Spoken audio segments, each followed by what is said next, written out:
If you've been keeping your eye on the Boca Raton Waterfront real estate market, you've probably noticed that there's been some major shifts happening.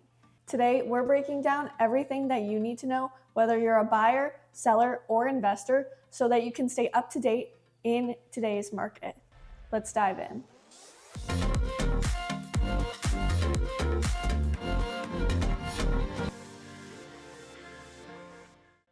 Hi everyone, I'm Legacy Parker. And I'm Lucas Redfern, Palm Beach's real estate group, and today we'll be your waterfront tour guides. If you're a buyer, this could be the opportunity that you've been waiting for. Here's what you need to know. Currently, there's properties listed anywhere from $300,000 up to $34 million. And this could be getting into a buyer's market because prices, they're starting to slowly drop. So one other thing that's leading to this price drop is inventory. Why do you think that the inventory is starting to rise? Well, as we all know, over the previous couple of years, the HOAs are not helping, especially for condominium buildings, with all the inspections, assessments, causing rises in HOA fees for a lot of communities that really had poor budgets and were hit with larger scale repairs than expected, now leaving sellers not only wanting to sell, but struggling to sell.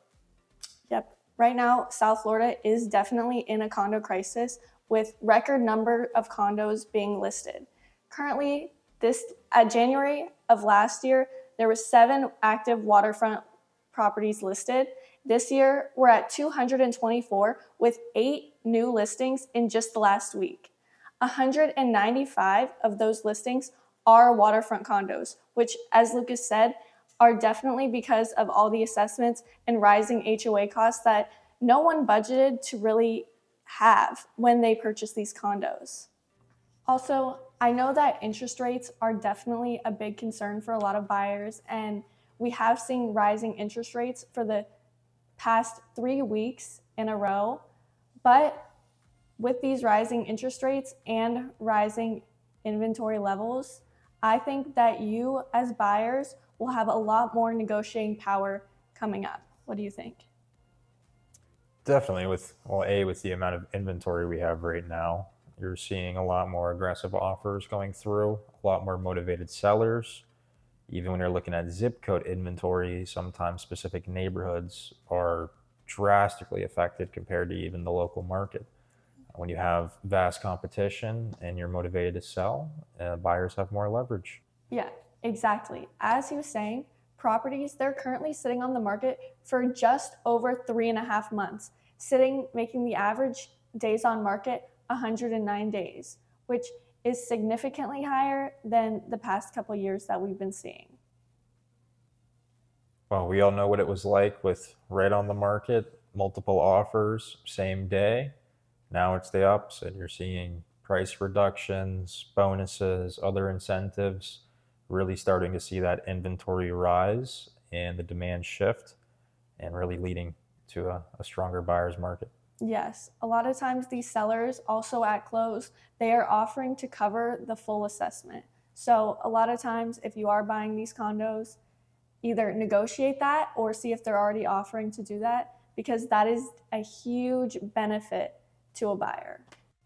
And make sure when you are purchasing your next property, whether it be single family, townhouse, villa, condo, all the water or not, just based off of different rules and regulations, make sure you look and have your agent truly examine that HOA's budget, reserves, make sure it's allocated properly, any previous issues, ongoing lawsuits, etc.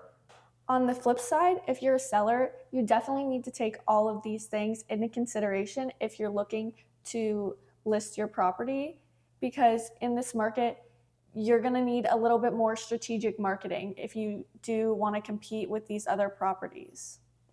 When you're going to the market, you definitely want to have a proper pricing plan strategy with your agent of choice.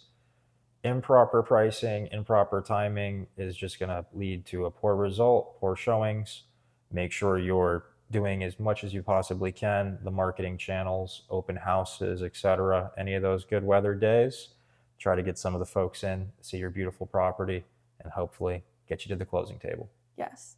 Now, a trend that I am seeing is that properties that are priced accurately and are remodeled, clean, presented very well interior, that they do tend to sell very quickly still. Are you finding that's the same?